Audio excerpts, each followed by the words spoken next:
Hi everyone, it's Kelly from Kellie's Bead Boutique. So I've been making and teaching how to make jewelry for a very long time now. And one of the things that I hear all the time is, you make it look so easy. Well, that's because I think it is. So I'm going to take some simple parts and some simple techniques, and I'm going to teach you how to make your very own jewelry. So if you want to see what I'm making today, come and join me.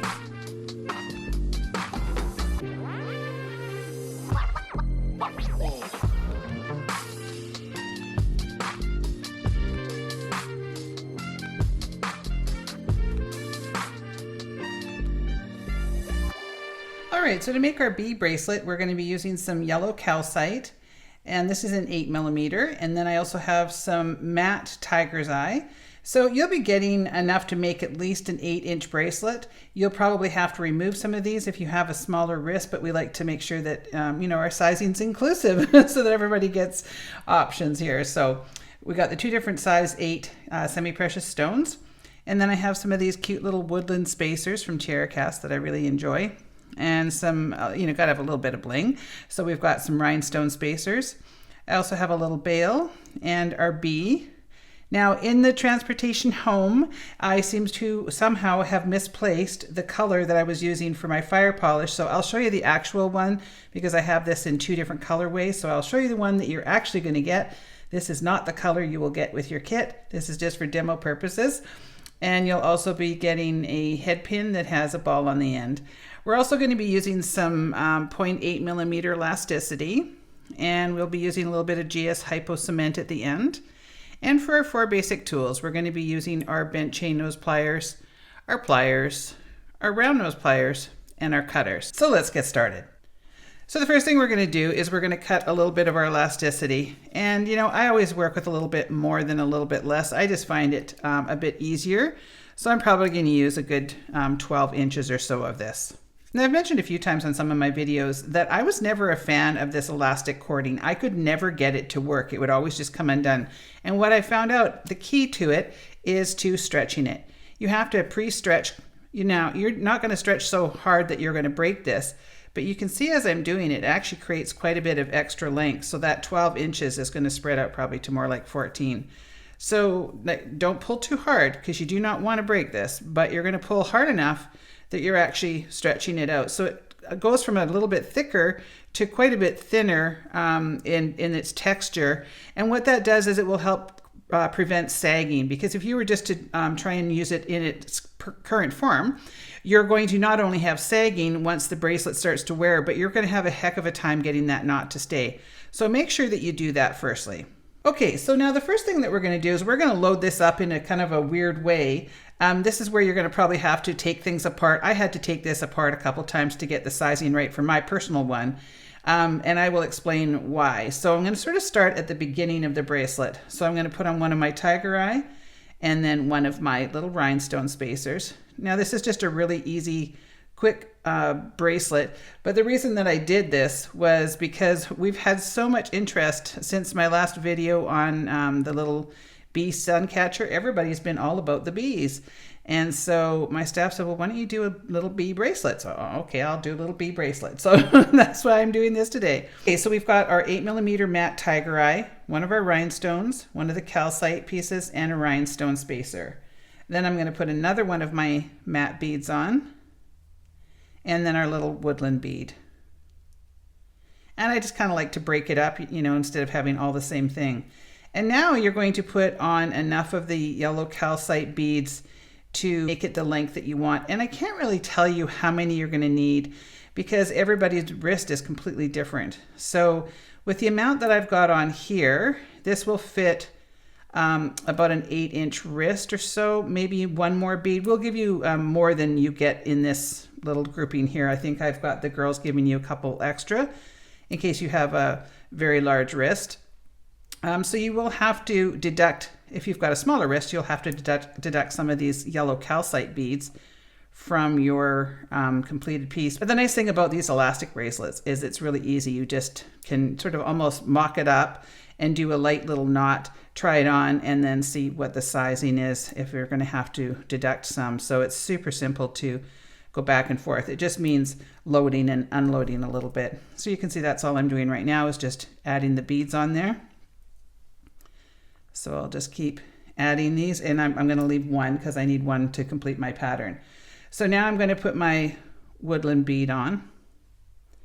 So now I'm going to put on one of my tiger eye, and then I've got a couple of my little rhinestone spacers. And now I'm going to put on my last yellow calcite, and then another rhinestone spacer, and then my final tiger eye. So now you can see we've got the main part of the bracelet made, and now we just have to add all the extras here.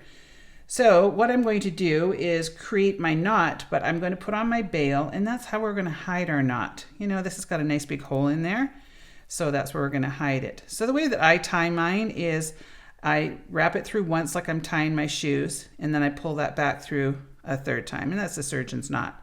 So now I'm going to pull that nice and tight, and I kind of get it so that it's, you know, sitting the way that I want. Now if I pull too tight, it's going to make this buckle. So I'm going to ease up just a little bit on that so that it's not buckling, because I can tell if I pull this really tight, I don't know if it translates well on camera, but it kind of buckled up there a little bit. So you have to kind of find that sweet spot of, you know, not too much, but not too little. So, and I think that'll do pretty well. So I want to hold a pretty good grip on that now that I've got it where I want it. And then I'm going to repeat the process. So go around once, and then another one. And then I just kind of pull tight, sort of fast, and it kind of slips right in there. Now when I'm pulling on these, I'm pulling fairly snug because I want to create a nice small knot. You can see that knot right there. It's very tight and small. Now because we've got this large hole, I can repeat that a couple times, because I think that's one of the things that people always worry about when they're giving gifts or whatever using this elastic is it going to come apart? And we don't want that to happen. And so by pre-stretching and then doing a succession of these knots, you shouldn't have any problem. So again, pull that nice and snug, but you got to find that sweet spot. You don't want to break it. And now I'm going to take my GS Hypo before I trim this off, and I just sort of spread this so that I can isolate that knot. And then I just put a little bit of glue on either side of that knot. Okay, so now that that's nice and dry, I'm going to come in and snip this away. So you can go pretty tight. I don't leave too much on there. And if you are worried, you can always put a little bit of glue where we're cutting just to make sure. But now you should have no problem. And now we're just going to take that little bail and pop it right over top of the knot. And so now you can't see the knot at all. So now let's finish up the bracelet. So I'm going to make my little wrapped loop on my glass bead. Now don't forget, wait till the end so you can see the actual color you're going to get. You know, I film at home because it's just too busy at the store with a million other things. So I find it easier, but that means I have to remember to bring home each part. And sometimes I guess I miss things like this one. So I think I took it back for them to make kits with, and that's how it ended up being missed for today. All right, so I'm going to take my bead and I put it on my head pin. And we always give you an extra head pin so that if your first one messes up, at least you have something to work with. So now I'm just going to go down to the very end of my pliers, and I want to have just a little tiny neck there. And I'm just going to bend away. And I'm going to take my round nose pliers and make sure that they are parallel to my body. And then now I'm going to take this tail and go up and over and straight down. And now I'm going to open up those pliers, rotate them so they're parallel to the table, and pull that straight back. All right, so now we've got our little loop like that. Now I'm going to go right across it, and then I'm just going to wrap up. So you can wrap with your fingers if you want, or your tools. I do whatever kind of feels good at the moment. Sometimes these are very, very heavy gauge, so sometimes it's a little hard to do with your fingers, but that one worked pretty well today. So now I'm going to use the flush side of my cutters and come in and give that a little snip. Now I've got that little burr there, so I want to take the tip of my pliers and just kind of push down. You can see I sort of rotate away. I'm not holding my pliers like this. I sort of hold it on a bit of an angle, and that's because that's a glass bead. If I crunch it down like this, I'm going to break that bead. So I want to be careful with that. Okay, so now we're going to take our chain nose pliers and our bent chain nose pliers, and we are going to open up this little jump ring. So you always just kind of open it up by twisting away. And now I'm going to take our little charm and add it to the jump ring, and then I'm going to add our bee. Now this is a two-sided bee, so you want to make sure that you get the top part on there. And then I'm just going to add it to the bail. And then I usually flip over my pliers, grab hold of that, get myself in a good position, because there's not a lot of room there. And now I'm just going to sort of jiggle back and forth. So I'm going to show you both pieces in the different colors. So there you go. There's the completed bracelets. I really loved how these ones turned out, and they're just so easy to whip together. So we have our two different metal colors that you can choose from if you decide to purchase a kit. We have it in the silver and the gold, but this is the color that you will get for your little accent bead. It sort of pairs nicely with the yellow calcite. It's almost an identical color. So you just get to pick your colors of your metals, and then the same, both bracelets are going to be exactly the same.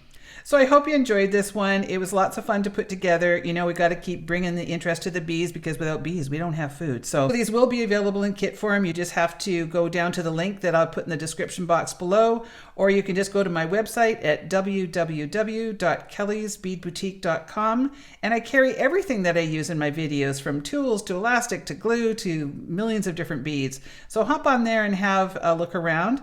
And make sure you subscribe to my newsletter, where I can tell you when we have sales or any new products and all that fun stuff going on. So I want to thank you so much for watching, and we will see you on the next one.